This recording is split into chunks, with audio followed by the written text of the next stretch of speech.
A reading from the Gospel according to Mark, chapter 13, verses 1 through 8. Listen for a good word from the Lord.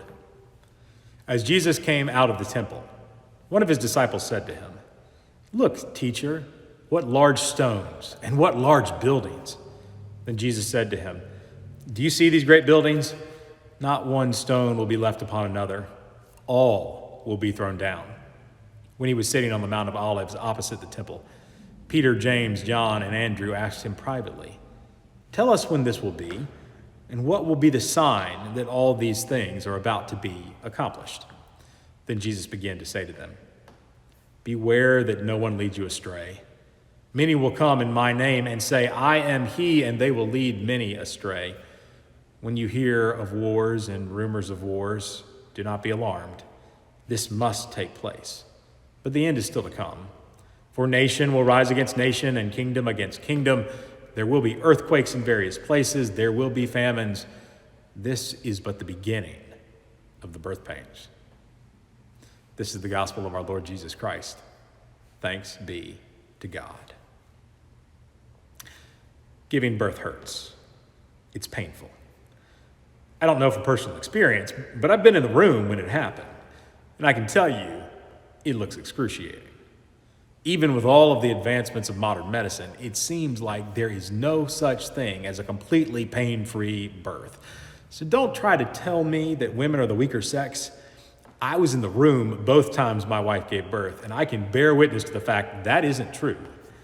I couldn't imagine doing what she did. It looked too painful. Now, I love my kids, but to think about the pain my wife went through to get them here, and then to have to put up with some of the stuff we have to put up with after, now what she shows is a grace-filled, God-like love. No birth is exactly the same, but they're all painful. Sometimes they're exciting, rapid, and chaotic like you see in the movies, and sometimes they seem like they will never end, but each one's unique. So it was almost a year ago, and I remember it was like yesterday. It was a Saturday after Thanksgiving. Leah and I didn't gather with our families that year for the traditional holiday meals like we normally would, because we knew that at any moment our son William could be born. But he just didn't want to come out into the world, it seemed. He was 3 days late at that point already, and we were just waiting. Leah was trying everything she could to make it worth his while to come out, but he just seemed too comfortable. Finally, she could tell that something was starting to change within her body. At some point that afternoon, Leah looked at me and asked if our ministry team was prepared to do things without me in worship the next day, a Sunday. I didn't think much of it when she asked the question, to be honest. I think I might have even laughed it off a little bit. I hadn't noticed much change in her behavior, even though she was obviously way more in tune with things than I was. Our son was already late. He could come at any point. No one knew the day or the hour. But what were the chances that the pastor's son, of all sons, would be born in a way that would disrupt the first Sunday of Advent? I thought to myself, yeah, right. That will never happen. Little did I know that just a few hours later, we'd be watching the Georgia versus South Carolina football game, and Leah would jump up off of the couch and announce that her water had broken and that we needed to get ready to go to the hospital. Talk about a victory celebration. It was the most tense drive of my life. Leah gripped my hand during the drive to the hospital tighter than she had ever gripped it before, and she was making sounds that I had only heard her make when she was in labor. But I was still preparing myself for a long night.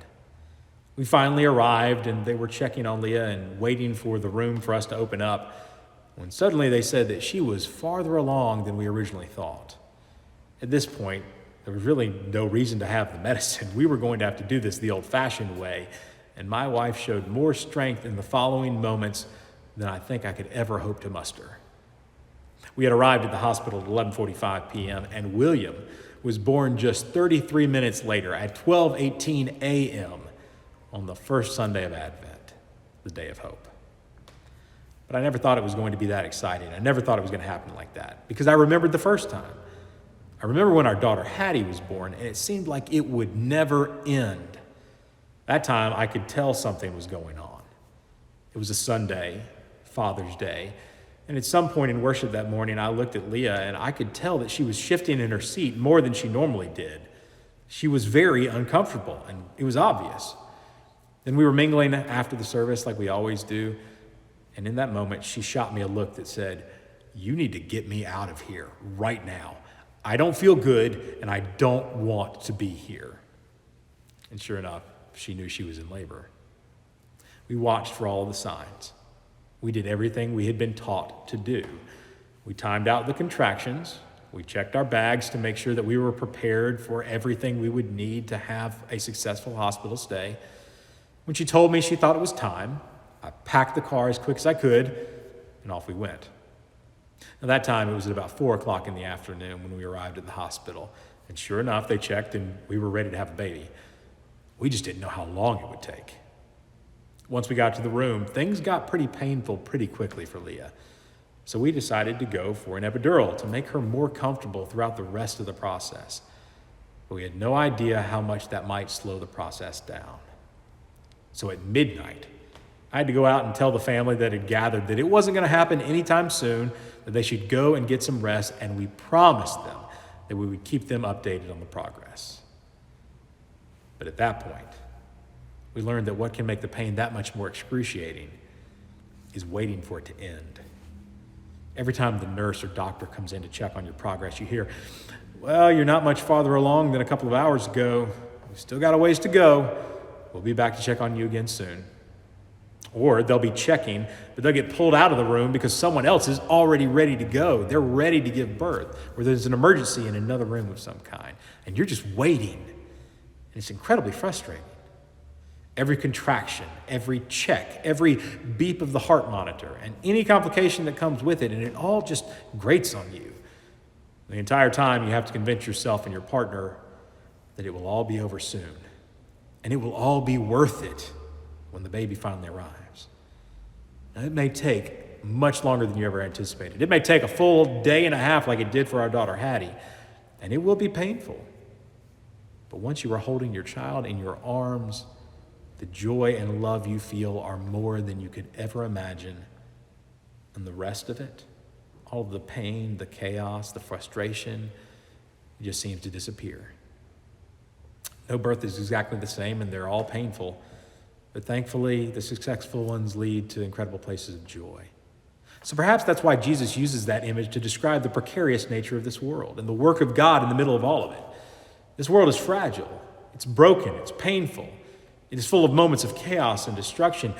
But Jesus says that eventually it will all lead to a far greater place than we could ever imagine. Even though there is pain now, it is giving way to a time when all things will be made new. Like birth pangs. No one knows how long it will last, but the pain will give way to incredible joy. Our job is to faithfully focus on what is truly going on in the moment and to work toward the future into which we are being drawn. The Gospel of Mark was written for people living in uncertain and turbulent times. They had to receive and believe the good news of the resurrection of Jesus Christ. They had put their faith in him. They were eagerly waiting his return, but he hadn't come back yet. And while they were waiting, things had become incredibly difficult. The Romans became even more oppressive than when Jesus was walking among them. They had put down a Jewish rebellion, eventually sacking the city of Jerusalem and destroying the temple itself in the year 70. And it's in that context, in the wake of that chaos and destruction, that Mark reminds his readers of Jesus' words that even as the stones of the temple would be torn down, even though there would be wars and natural disasters and all manner of pain and discomfort and destruction, the thing that they needed to remember was that God was still at work. When everything else that they had put their faith and trust in was crumbling down around them, they could still put their faith and their trust in God. We believe in a God who brings and celebrates life after death and destruction. So if it still feels like we are lingering in the middle of the death portion of things, the pain of things, and the painful part, we can still have hope that there is still more to come. Life is just around the corner. Joy is going to be born. So stay focused in those moments of hardship and pain, Jesus told his disciples, Remember where you are headed. Remember the goals and the task at hand, and keep to the mission. Remain faithful to the calling. Stay focused on the present moment and the opportunity to bear witness to Christ in it. That is what will make everything else tolerable and worth it in the end.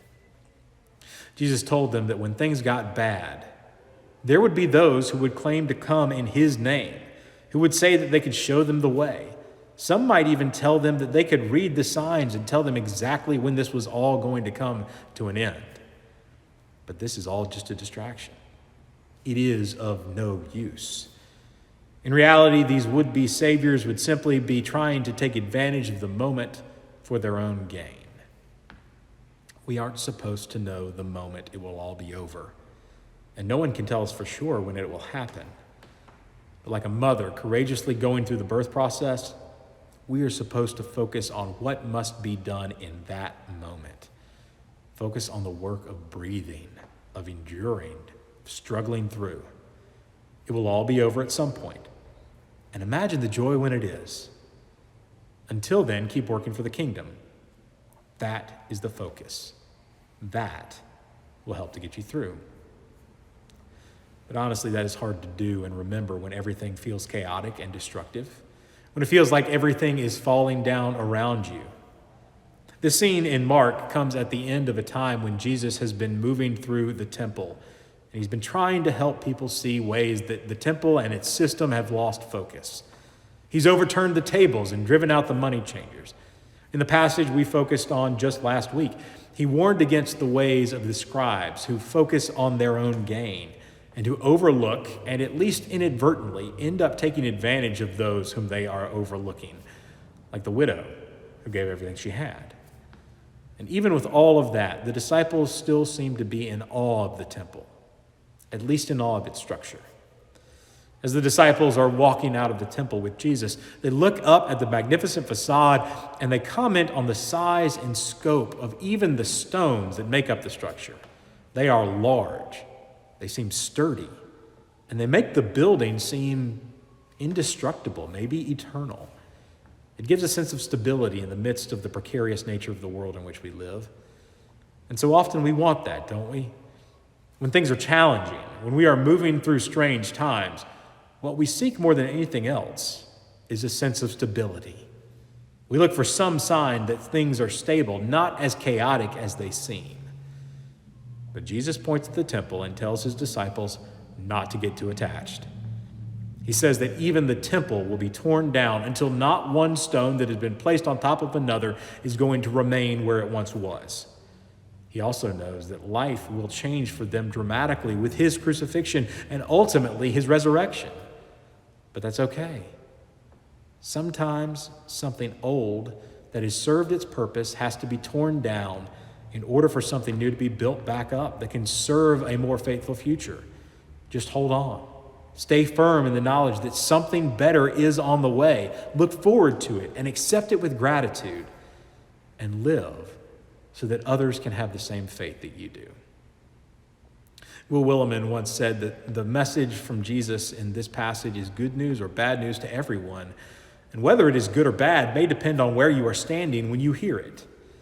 When life has gone relatively well for us, to hear that the things we are clinging to are going to be torn down can be heartbreaking. But if our lives haven't been lived with the same position of privilege, it may be a message that is incredibly welcomed.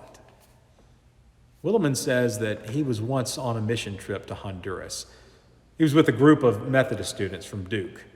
At some point on the trip, they were engaged in a conversation with a group of people, and some of them from the United States and some were from Honduras. At some point in the conversation, someone asked what their favorite Bible verses were.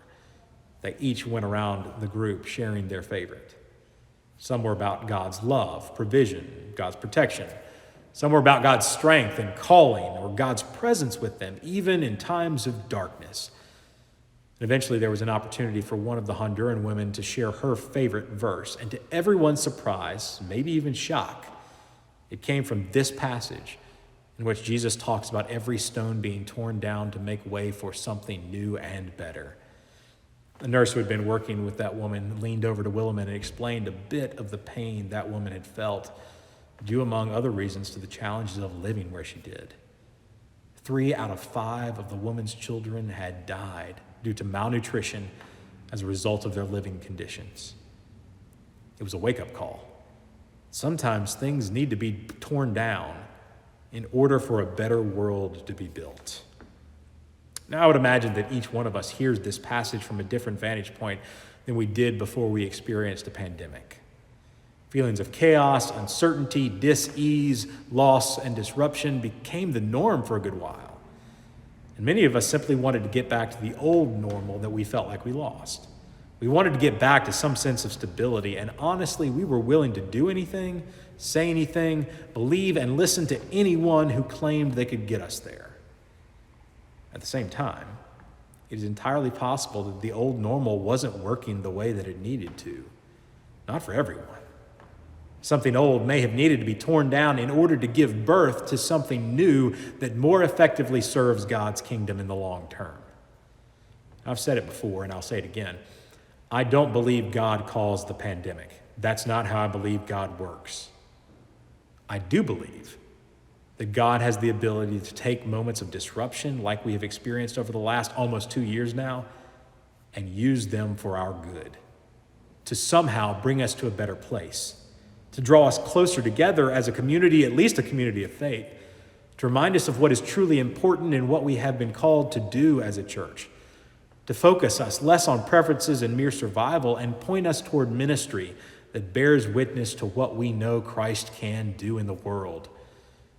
We have the opportunity to continue to look at all of the building blocks of our community of faith and to continue to ask if we are successfully living out our values of transformative relationships, engaging worship, radical hospitality, and faithful service to the best of our ability. Or how might God be using these moments to tear some things down and build up something else, giving birth to something truly joyful among us? When I think of this passage from Mark's gospel, I go back to a crucial moment in the Old Testament in 2 Samuel 7.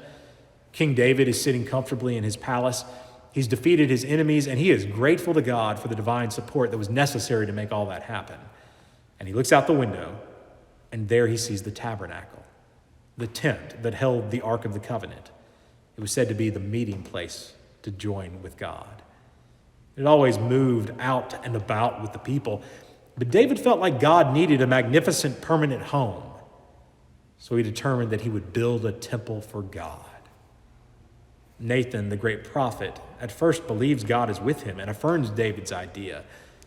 But then Nathan received a message from God for both men. And the message is simply that it wasn't David's responsibility to make a house for God. God's intention has always been to live not just in a building alone, but in the hearts of God's people, so that wherever they go, they would recognize God's dwelling place was among them. There, they would do the work of the church, because we don't go to church, we are the church. That is something to keep in mind, especially in these moments of disruption and transition. God, who is always birthing new life in times that seem like chaos and destruction, is always in the hearts of the faithful. The stones may change, the times, the buildings, the institutions, and the programs, the way we do life together, they may change. All that's temporary and precarious and eventually fades away anyway. But God is always working, even in the midst of the pain, to lead us to a place of joy. We may not know when it will happen or how long it will take or how much of a struggle it will be to get through, but God is always leading us to a faithful future. So continue to step out on faith. Live as those who bear witness to the work that Christ is doing in the midst of the disruption, always faithful and hopeful about the future God is creating among us. Amen.